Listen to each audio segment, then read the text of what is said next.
This is too far enterprises. Listen, the reality also is this. Any policy that will benefit black people will benefit all of society. Let's be clear about that. Let's really be clear about that.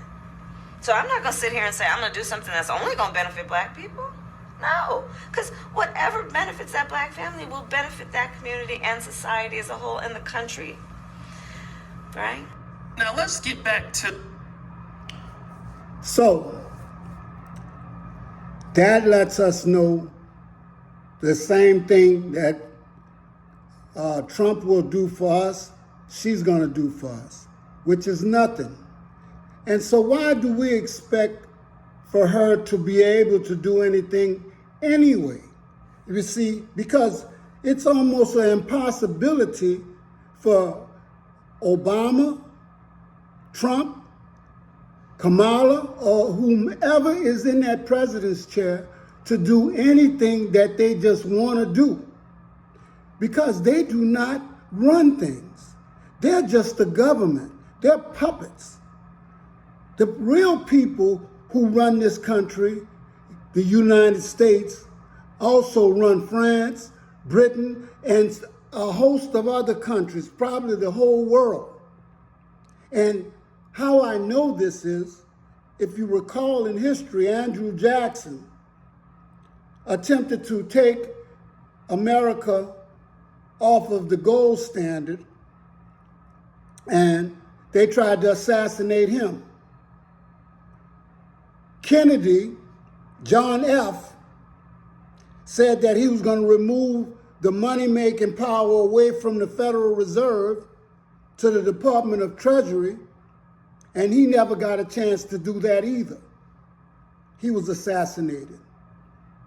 So every president from then on understood that they were not going to govern, they were going to be told to govern. So why do we expect Kamala Harris to actually do something for us anyway, just because she's black? And let's be clear. I thought we had already established that everybody's from Africa. Unless, I'm talking about scientifically, it's been proven that most human beings, unless they were fathered by other beings from another planet, and it is not so far-fetched to think that there aren't other beings on planet Earth, okay? Because how do you explain the giants and the things that were written in these pyramids and tombs and things, basically saying that they had contact with other beings? But scientifically, for today, and nobody has proof otherwise, the first people came out of Africa and populated this earth.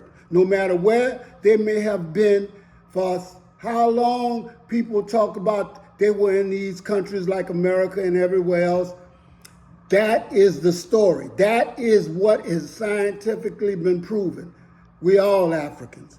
You hate that. Even black folks hate that. Okay? But that's the truth. Okay? As far as I know, and as far as the people who are now starting to tell the truth, they've been hiding and hiding all kind of information from us for so long, they don't even know how to tell the truth anymore.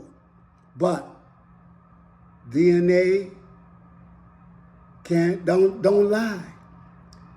So let's look at how the people that's really in charge actually hold sway over us. Because see, everything is used as a weapon against us. And I'm talking about even us, used against us. That's all Camilla is. I'm going to be honest with you. And the only reason why I'm going to tell you I'm going to support her is because she doesn't look like my oppressor. See, most people are not getting it. When those people got together, they were all Europeans and said that they were going to take over this world, take over Africa. They did that, okay? And one of the things we haven't found out that is the one thing that they fear the most is for all people of color to come together. You see, that's the only way that we can ever attempt to right wrong. The use of the media, and I'm talking about radio, TV, social media, iBooks, ebooks, music, used as a weapon, especially against marginalized people. I'm going to tell you something. I was in a barber shop. A lot of Spanish-speaking people in there also, and I was listening to the music. It was supposed to be our young boys' music. Nothing but in this, in that, you know what I'm saying? And how could I get mad? Because see, we're the one putting that stuff out there like that. If you think of yourself as in, that's fine. You know, I can't really I don't have time to argue with that. But one of my friends said, the hardest thing in the world is to take an in and turn him into a black man. But I'll tell you something else that was said by Neely Fuller. In the White House, there's only one man in that house. In most households, there's only one man. But in the White House, there's only one man. And they refer to him as a white man. There is no other men. They're nothing but boys. That's a hard thing to swallow.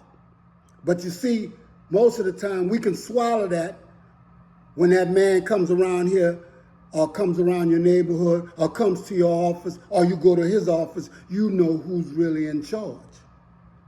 That goes for everybody.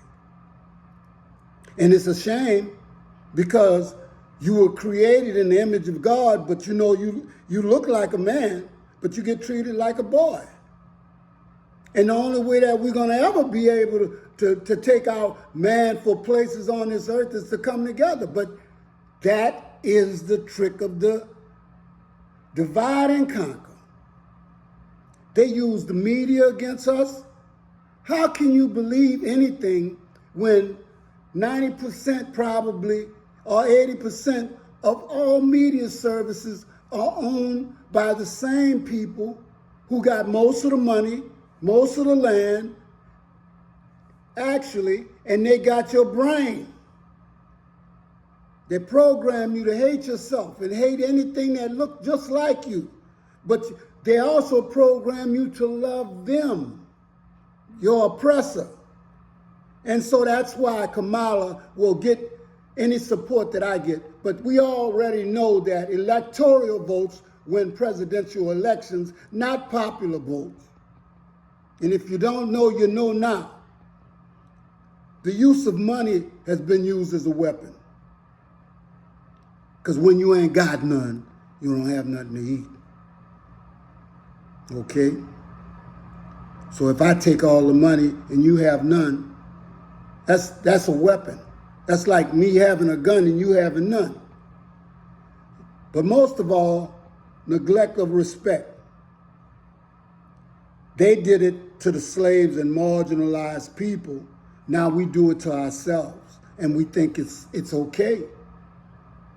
Because we were taught to hate ourselves, our brothers, and sisters, and we're taught, to be like crabs in a bucket. And this is why we can't go anywhere, because we don't want to talk about our love for our oppressor. You see, he taught you to respect and honor him, even though he put stripes on your grandparents, great-grandparents, slaves' backs. And although he's doing the same thing to you today, you walk around with his brand on you and you don't even know it. They used to brand slaves. You didn't know that, huh? So now they don't brand you no more. They just put their logo on you. Dickies, and Tommy Hilfiger, all of that kind of stuff. But this is too far enterprises. I don't have enough time to go into things like I would like. Thank you.